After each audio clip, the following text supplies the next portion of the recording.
भी नहीं है और गौएं भी नहीं है। सबको ले जाकर के ब्रह्मलोक में जब रखा, तब तक भगवान ने इधर अपनी लीला रची। भगवान ने अपने आप को ही कई भागों में विभज्य किया। जितनी गौएं थी उतने रूप में भगवान विभाजित हो गए। भगवान ने गौओं का पुनः जो निर्माण कर दिया। ग्वाल बालों के रूप में भगवान अवतरित हो गए, बछड़ों के रूप में अवतरित हो गए। और जो गायें जिस रंग की थी उसी रंग में, जिनके बछड़े जैसे थे उसी तरह, सारी व्यवस्था उसी तरह से भगवान ने पुनः बना ली। अब पुनः भगवान बैठ करके ग्वाल बालों के साथ भोजन कर रहे हैं, लीला कर रहे हैं। अब सारे ग्वाल बाल तो भगवान हैं, भगवान ही ग्वाल बालों के रूप में बैठे हैं, पुनः उसी तरह लीला हो रही, कोई परिवर्तन नहीं। अब ब्रह्मा बाबा सोचे कि चल करके देखते हैं कि अब उन्होंने क्या किया। मैंने तो अपना काम कर दिया, अब देखता हूं क्या कर रहे हैं। जब ब्रह्मा जी वापस आते हैं तो देखते हैं कि सारी व्यवस्था उसी तरह से है, गौएं चल रही हैं, बछड़े भी जो है गौओं के साथ हैं, और भगवान श्याम सुंदर ग्वाल बालों के साथ उसी तरह खेल रहे हैं। और गोचारण करते हुए भगवान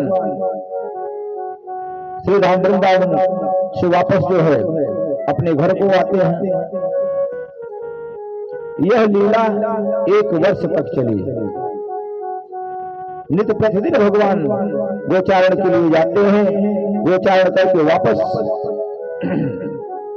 अपने घर को आते हैं। इधर ब्रह्मा बाबा जब वापस आते हैं देखते हैं सारी लीला उसी तरह से है। पुनः भाग करके गए ब्रह्मलोक में कि हमने वहां रखा था, देखें।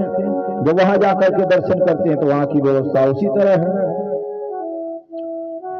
अब ब्रह्मा बाबा जब वापस आए तब तक भगवान ने लीला रची।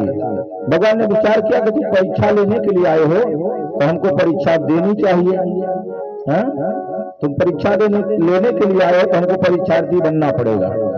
ब्रह्मा जी जैसे ही वापस मृतलोक ब्रजमंडल में आए कि देखें क्या स्थिति है, भगवान तब तक पहुंच गए ब्रह्मलोक में।